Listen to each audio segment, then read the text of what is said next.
지역구는 통합당에 그리고 비례대표는 미래한국당에다가 몰표를 하는 겁니다. 이게 최선입니다. 이거 외에 다른 최선은 없어요. 이 안에 가장 강력한 그 지지자, 가슴 아픈 지지자는 박근혜죠. 박근혜가 이것이 최선이기 때문에 눈물 나지만 자신을 배신한 자들까지 포함을 해서 하나가 되게 해달라. 자신의 지지자들까지도 이 통합당에 몰아달라. 김문수 지사가 조금 섭섭해 할 정도로 박근혜에 대해서 혹은 박근혜를 지지했던 사람들도 이 박근혜 안을 안 따르잖아요. 사실은 조원진이라든지 이 정강훈 목사도 마찬가지겠고 이 안에 지금 안 따르는 거예요. 비례대표 정당을 만들었다는 것 자체가. 그래서 일단은 박근혜 안이라고 합시다. 1번이 박근혜 안이 최선입니다. 3년 동안의 감옥 생활을 하고 있는 감정을 좀 배제시켜 놓고 박근혜 아니다 이렇게 합시다. 1번 이게 최선이에요.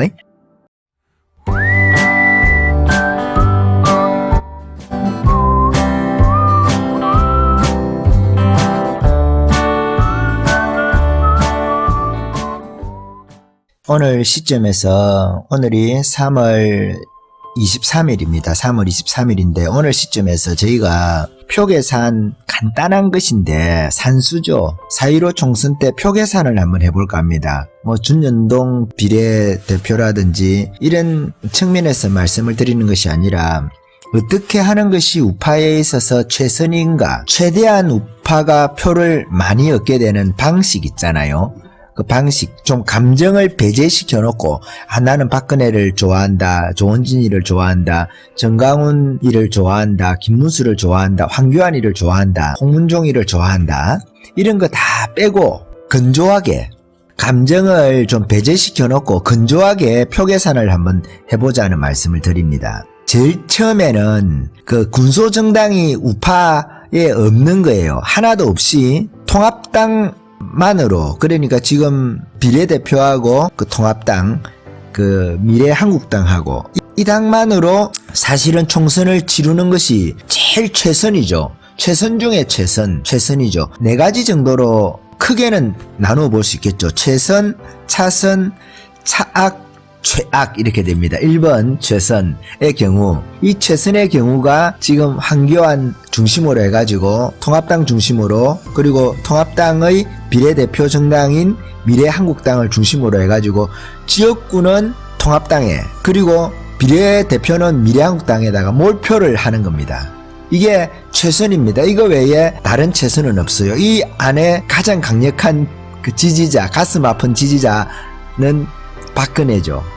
박근혜가 이것이 최선이기 때문에 눈물 나지만 자신을 배신한 자들까지 포함을 해서 하나가 되게 해달라. 자신의 지지자들까지도 이 통합당에 몰아달라. 김문수 지사가 조금 섭섭해 할 정도로 박근혜에 대해서 혹은 박근혜를 지지했던 사람들도 이 박근혜 안을 안 따르잖아요. 사실은 조원진이라든지 이 정강훈 목사도 마찬가지겠고 이 안에 지금 안 따르는 거예요. 비례대표 정당을 만들었다는 것 자체가. 그래서 일단은 박근혜 안이라고 합시다. 1번이 박근혜 안이 최선입니다. 3년 동안의 감옥 생활을 하고 있는 감정을 좀 배제시켜 놓고 박근혜 아니다 이렇게 합시다. 1번 이게 최선이에요.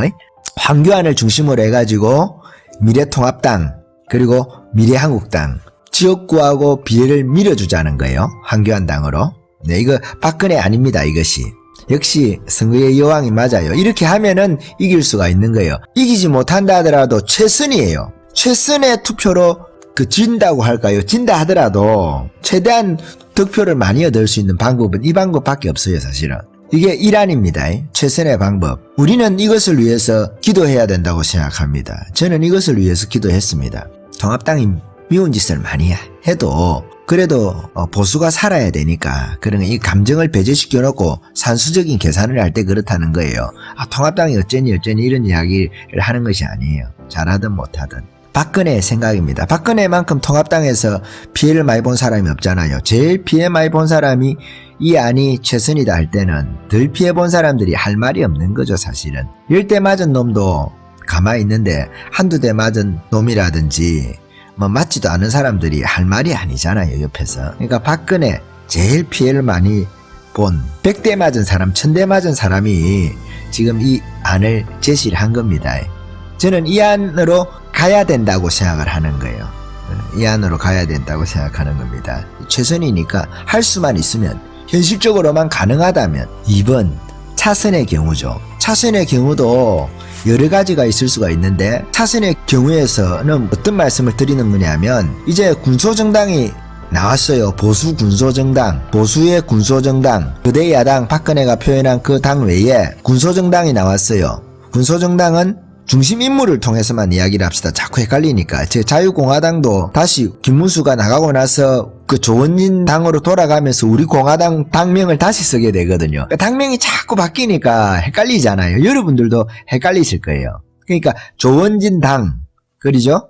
그리고 지금은 정광훈 당, 홍문종인가 그 정당도 있다 합시다. 그냥 이렇게 해서 그 당이 있어요. 그 중심은 조원진 당하고 정광훈 당이죠. 정광훈 당이 있는데 그 제가 다른 거는 모를 수도 있어요. 그러니까 그 두 당을 가지고 이야기를 합시다. 차선의 경우는 이런 군소정당이 존재하지 않는 것이 최선인데 일단 존재한단 말이에요. 존재하더라도 차선은 그런 거예요. 차선은 존재하더라도 이 군소정당들이 하나가 돼야 되는 거예요. 하나가 돼가지고 비례대표만 후보를 공천을 하는 거예요. 내는 거예요. 후보를 공천하는 거. 이게 차선입니다. 차선. 차선 안에서도 구분이 있겠죠. 차선 안에서도 이 군소정당이 한 개밖에 없으면 좋아요. 한 개밖에 없으면 사표가 줄어든단 말이에요. 사표가 준단 말이에요. 그러니까 군소정당들이 원래 김문수 대표가 생각했던 것처럼 하나가 되면 맞다는 거예요. 하나가 되면. 그러니까 홍문종, 조원진, 정광훈, 김문수 이렇게 해서 다 하나가 되어서 비례대표만 하고 그 비례대표가 몇 석이 되든 간에 그 황교안 당 있잖아요. 그 통합당의 피해를 적게 주는 거, 제일 적게 주는 거예요. 그러니까 황교안 당의 피해를 적게 준다는 말은 결국은 전체 보수의 피해를 제일 적게 준다는 말씀이죠. 당연한 이야기죠. 산수잖아요. 짜투리표가 있으니까 비례정당이 많이 나왔는데 4.5%도 한석이고 5.5%도 한석이다 할 때에 그 짜투리 표가 날아가는 표가 있잖아요. 사표, 필요 없는 표. 그 당만 있는 것이 아니고 통합당의 비례정당인 미래한국당에서도 날아가는 표들이 있거든요. 사람을 자를 수는 없으니까 한석 3분의 1, 한석하고 4분의 1 이렇게 할 때에 4분의 1표는 날아가는 거잖아요. 그 소수점 자리들이 다 날아간다는 거죠. 사람 하나를 기준으로 했을 때에. 그렇게 할 때 그 짜투리 표들을 모으면 한 석이 되든지 두 석이 되는 경우가 있잖아요. 그러니까 최대한도로 적게 나와야 되는 거죠. 군소정당이 적기 위해서는 하나로 통합하는 거, 그것이 차선이죠. 사실은. 그렇게 하기 위해서는 조원진, 정광훈, 김문수, 홍문종 이런 사람들이 다 하나로 뭉치는 거죠. 그렇게 하는 것이 차선입니다. 여기 차선 안에서도 여러 종류가 있겠죠. 비례정당이 많을수록 손해예요. 많을수록. 비례정당이 많을수록 우파의 전체의 비례의석을 깨뜨리는 거예요. 나누어서 가지면서 거기서 사라지는 표들이 생긴단 말이에요. 이게 차선의 경우입니다. 다음에 차악의 경우가 있죠. 차악의 경우. 물론 차선의 경우에서도 그 비례정당이 비례대표만 냈다고 할 때도 그 차이가 있어요. 비례대표만 냈다고 할 때도 비례대표만 내긴 하는데 자꾸만 통합당을 비난을 하는 거예요. 이렇게 하면은 통합당의 비례대표를 떨어뜨릴 수가 있잖아요. 숫자를. 혹은 지역구에까지 그 비난이 영향을 줄 수가 있어요. 왜? 상대가 있으니까. 좌파라는 적군이 있잖아요. 저 적군이 그것을 인용한단 말이에요. 인용을 해서 강력한 무기로 쓸 수가 있겠죠. 우리가 지금 진중권이 이야기를 인용을 해서 쓰면서 좌파를 공격하잖아요. 그런 것처럼 내부 총질을 또 할 수가 있다는 거예요. 그거는 차선책 중에서도 저 밑에 있는 거예요. 하책. 차선책 중에서도 차상, 차중, 차하 이렇게 구분할 수가 있는 거예요. 차상은 하나가 돼가지고 하는 거고 차 중간은 개로 나눠지는데 비난을 하지 않는 거예요. 두세 개 비례정당이 만들어진다 하더라도 비례대표만 후보를 내는 그런 정당이 나눠진다 하더라도 비방은 안 하는 거죠. 통합당에 대해서, 황교안에 대해서. 뭐 황교안이 어떻고 황세모가 어떻고 이런 비난을 하는 거 다 우파 내부 분열입니다. 지금. 어차피 우파의 장수는 황교안이거든. 지금. 그러니까 이 장수의 얼굴에 자꾸 기세를 내면 안 된단 말이에요. 차선책 중에서 차하책이 뭐냐 하면 방금 말씀드린 거죠. 여러 정당으로 비례대표를 내면서 비례대표만 내긴 하지만은 통합당에 대해서 비난의 수위를 높이는 겁니다. 비례정당을 자신들이 더 얻기 위해서, 표 결집을 위해서 그렇게 하는 거예요. 그렇게 문재인이를 비난하는 것이 아니라 황교안이를 비난을 해서 표를 얻겠다는 거죠.